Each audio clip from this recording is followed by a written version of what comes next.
be beaming, I be booming down that block. Everywhere you go, you know they know I'm hot. I be beaming. What's up? What's going on, my good people? Welcome back to the channel. Hope you all are doing well. If this is your first time here, I want to welcome you. Pull up a seat. Hope you enjoy the content. And before we get into this video, I want to ask that you like, comment, share, subscribe. Go ahead and tap that bell while you're at it so you're notified anytime I drop a brand new video, go live, or schedule a premiere. All right, y'all. Today, I am eating a salmon sushi bowl. It was very easy to make. I got some cucumbers, some avocado, some rice. I have some salmon that I pan-seared and I chopped it up. I have that on top of the rice. And on top of the salmon, I have some spicy mayo. I got some seaweed off to the side. Got my chopsticks. And I also have a fork just in case I struggle. Oh, and I got some soy sauce. So let's see how I do with these chopsticks. I don't know. Y'all. While I work on this, let me give y'all a close-up on this to see what it looks like. So you can see how everything looks. I think you can see it from where you are, but I really want you to get close up on this. Whew, there we go. All right, I'm still struggling. Why am I?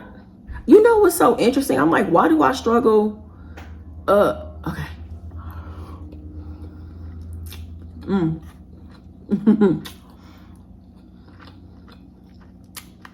That's good. Yeah.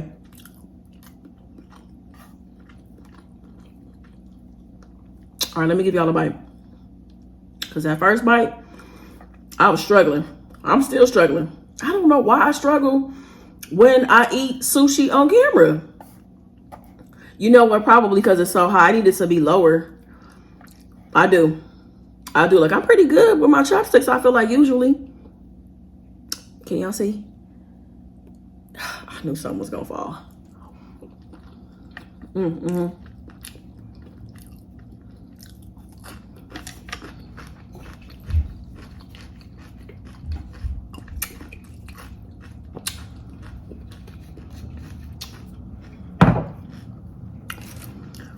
I love the seaweed. I used to buy these all the time as a snack. All the time.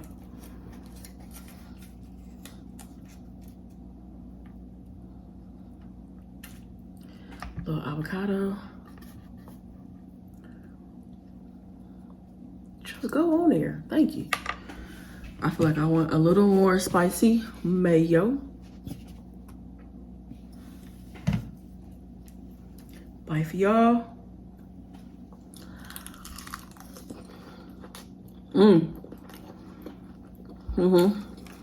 I love that. That is delicious. Another bite for y'all.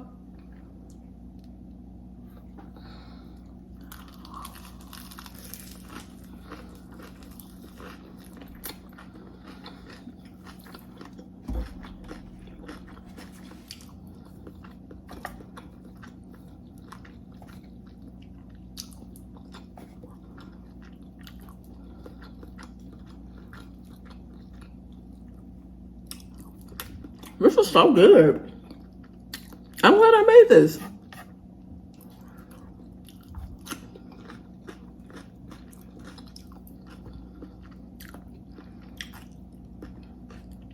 I want to do something different with the salmon that I had in the freezer.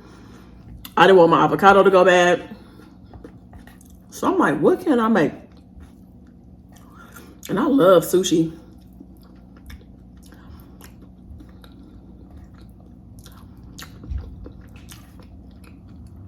The first time I had sushi was like, how old was I?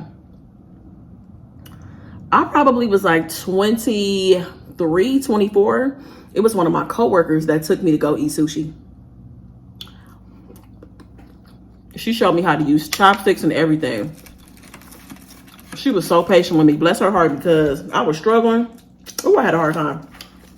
And I didn't grow up eating sushi, so I was very reluctant. But I'm glad that I tried it, and I've loved sushi ever since. And I remember like maybe 10 years after that, 9, 10 years after that, trying to get my mom to try sushi. Woo! But she enjoys sushi now too. So that's one thing that we like to go and do together is to have sushi.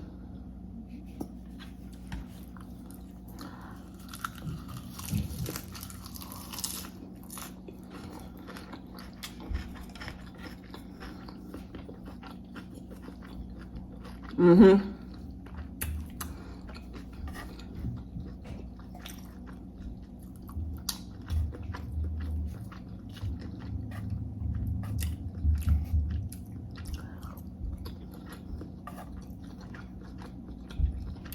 Is it just me, or are there certain things in the grocery store that are just hard to find?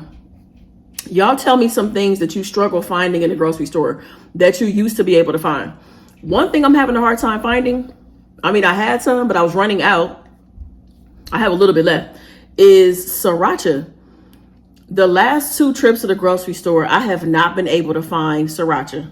And I'm like, what's going on? So I'm gonna have to order some online and have it sent to the house, but I haven't been able to find it.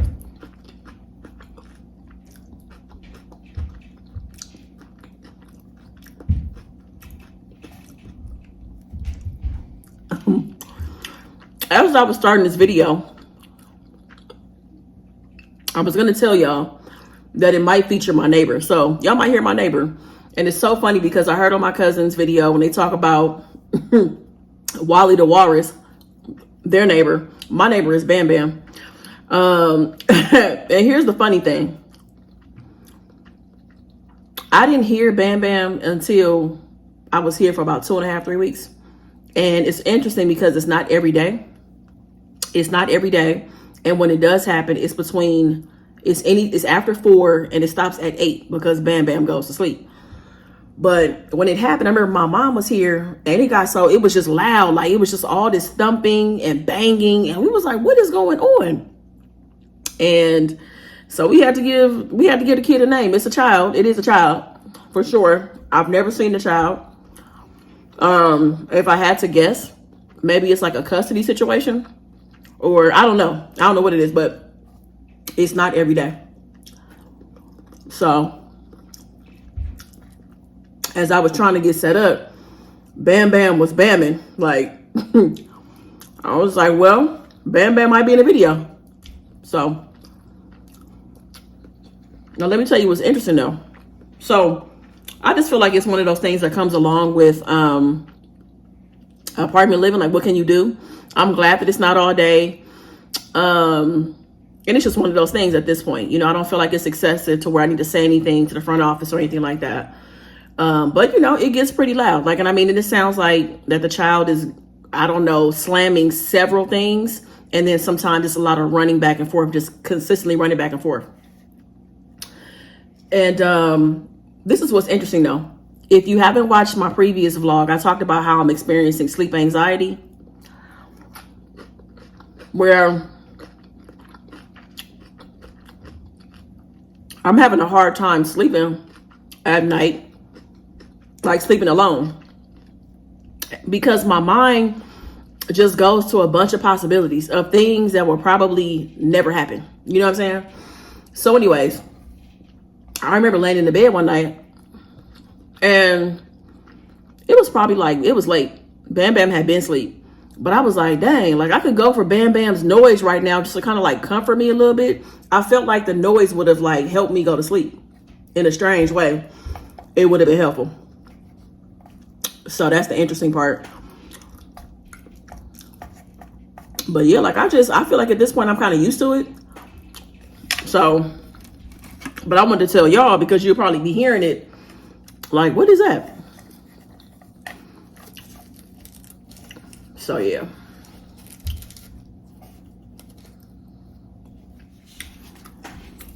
I'm gonna go on my fork for a little bit.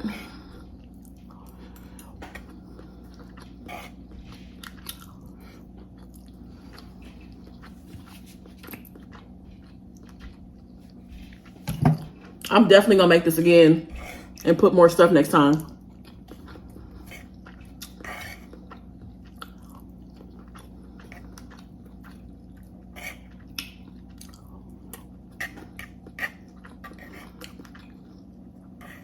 This is very similar to the poke bowl that I made recently. And I know a lot of people are not fans of like raw tuna. You know, like the sushi style tuna. But it's good. So yeah, my poke bowl had the same things. Only difference was it had the ahi tuna on it instead of salmon. I'm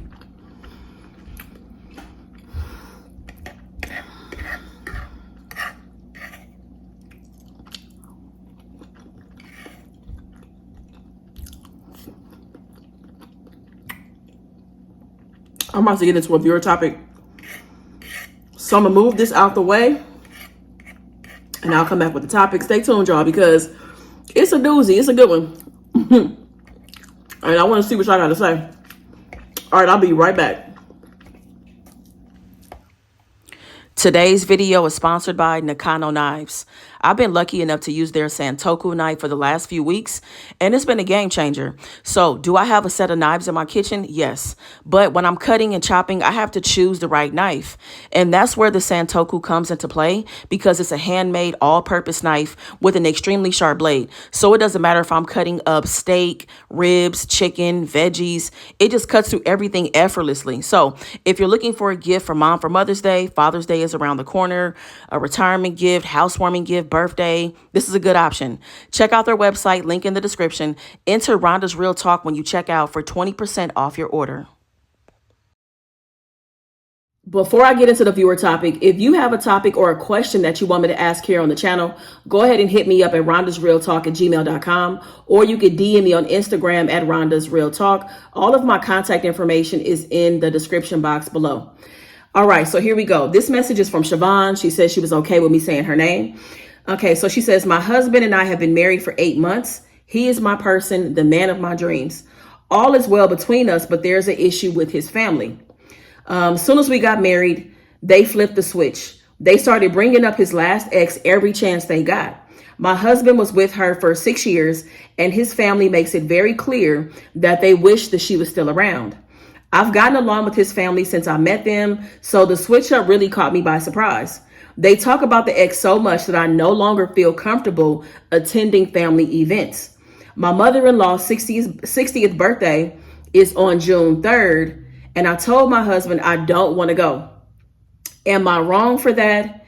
And what should I do about his family?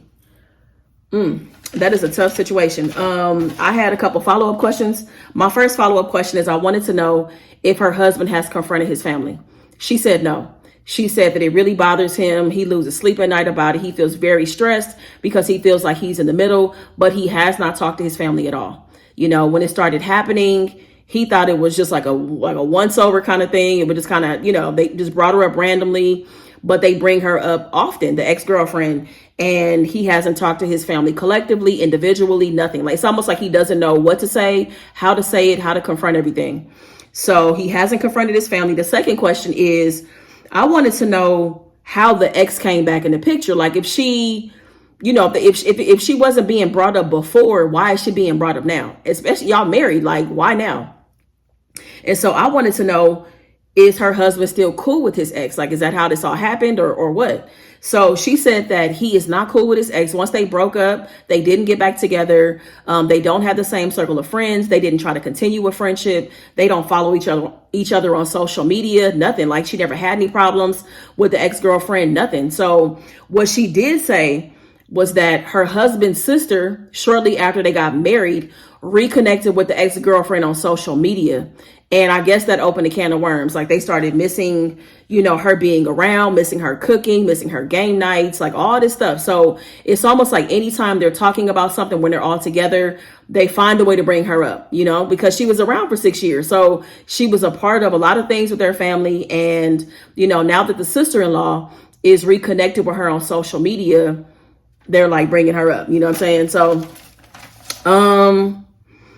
are you wrong for not going to the birthday party? Absolutely not. You know, I think it's very important to be in environments and settings and events and spaces where you are accepted and not tolerated. Like, I want to be in a place where I'm respected, you know what I'm saying? Where people are going to treat me the way I want to be treated, you know? And you bringing up the ex while I'm around and you see that it clearly, I would imagine it clearly bothers the both of y'all, you know? And I mean, because how can you hide that? How can you hide that when something like that is being brought up over and over and over again to the point that you're uncomfortable? So, I mean, the family just has a complete disregard for the wife, and y'all not paying attention to body language, nothing. I mean, granted, the husband should have said something, in my opinion, at this point, but still, as a family member, come on. And my thing is, like, in terms of what to do about the family, if you want to talk about the ex that bad, why y'all can't do it when they're not around? I don't understand. Like, why, if it's just something you have to do, I don't understand why you can't do it when the wife is not around. When, you know what I'm saying? Like, I don't understand that part. But, you know, this is absolutely something that's going to have to be addressed because it can put a strain on the relationship. And I say that because, I mean, there might be a strain now, potentially. I mean, you guys just got married. You just got married 8 months ago, trying to figure things out in marriage, and now you have this to deal with. Like, I mean, come on. And it's unfortunate that, and is the family, do they feel some kind of way? Because I don't know. Sometimes I often wonder when people do things, even no matter how close they are to you, sister, brother, best friend, mom, dad, whatever, you just kind of wonder, like, are you a hater? Are you mad because you're not married? You know, like, and it sounds like the sister is the one who sparked all of this. You know, did she really reconnect with the sister? I mean, the ex-girlfriend, or is she just bringing her up because she's being a hater that she's not married? She feels some kind of way, you know, who knows? I don't know, but it just seems really strange that, like, you're doing this all of a sudden. You get along with this woman before she marries your brother, and now all of a sudden it's a problem. Like, if something doesn't add up, something does not make sense. You know, does she feel like that you're pulling her brother away from her? You know, because that happens sometimes where people just can't accept the fact that their brother or best friend or whoever is not going to be around like that because they're off being a husband. They're building a life with their person, you know. So I don't know if that's the root cause of it, but it's not okay.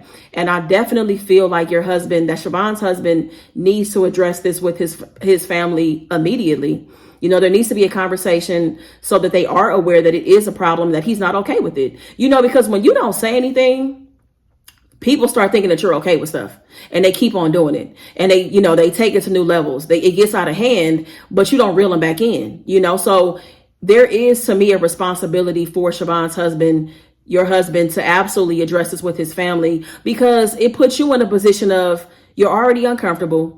I mean, there could come a time when you just snap and go off on his family, and I wouldn't be mad at you. You know, I wouldn't say that you're wrong because he could have intervened a long time ago. So that's what I was talking about, this being a strain on your marriage. The fact that y'all just got married and now having to deal with this and he hasn't said anything, that could be a strain, because you expect your husband to step up and say something and put his foot down about something that is making you uncomfortable, whether it's his family or whether it's somebody else, you know? So I think that's the way that you fix it. And I really feel like that without boundaries, this is going to continue. And also, too, making sure that you stick to those boundaries. And people have to understand that there are consequences when you violate somebody's boundaries. So that means that people stop showing up altogether, or, you know, they distance themselves from certain events. You know, they stop answering the phone as much. You know, they're not there for you, because it's like, I have to implement my boundaries and you're not respecting them. So I have to respond in some kind of way. So I would hate for, you know, there to be a wedge between, you know, him and his family and your new family. This is your family now. And there to be a wedge because the sister had to bring up the ex-girlfriend, and now everybody else is joining in and bringing her up all the time, you know. And maybe in having a conversation and addressing it, the sister maybe can, you know, be clear and talk about what this is really rooted in, like why she's doing it. Because like I said, maybe there's a reason she's doing it. I don't know. You know what I'm saying? Like the things I've experienced in my life, like sometimes people are just, like I said, they feel some kind of way because, you know, you're going off into a next chapter of your life.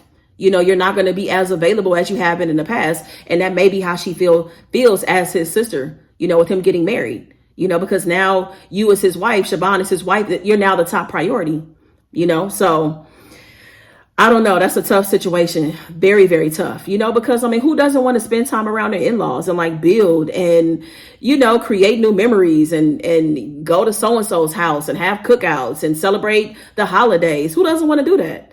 And you guys are going into a very special moment in your life, approaching the first year of marriage and whatever you're going to do to celebrate. And that would be very unfortunate if you guys do celebrate with your family. If you're starting a tradition where you want to celebrate your anniversary every year and it includes your family, that would be so unfortunate for his family not to be able to be present for that because of this wedge that could potentially be in between, because of the ex. So I don't know. This is tough though. Y'all meet me in the comments. Let me know what you think. Do you feel like she's wrong for not going to the 60th birthday party? And what do you suggest that she does in terms of handling the family? What to do? How to get them in check? How do you get them in order? I feel like it starts with the husband. And I even believe that they can address the family together. But I feel like he should be a part of it. Because like I said, if Siobhan goes off at this point, I feel like it's warranted. Like y'all making her uncomfortable, being disrespectful, talking about stuff that she has no idea about and bringing up somebody that is not a part of his life. Would this be okay bringing up the ex-girlfriend if her husband and the ex-girlfriend were like cool, if they had some kind of friendship or something? I don't know, maybe, but then maybe not. Why? Like, why bring her up? I don't understand why it has to happen. And like I said, if the family got to bring it up that bad, why not wait until when y'all are in private and they're not around? So anyways, that is the video, y'all. So chime in, meet me in the comments, give me your opinion, give me your perspective, talk to Siobhan and let her know how she should handle the situation. And that's it. So thank y'all so much for watching. If you enjoyed the video, please be sure to give it a big thumbs up. I will meet y'all in the comments. Make the best of the day. Be good to yourself. Peace. I be beaming, I be booming down that block. Everywhere you go, they know I'm hot.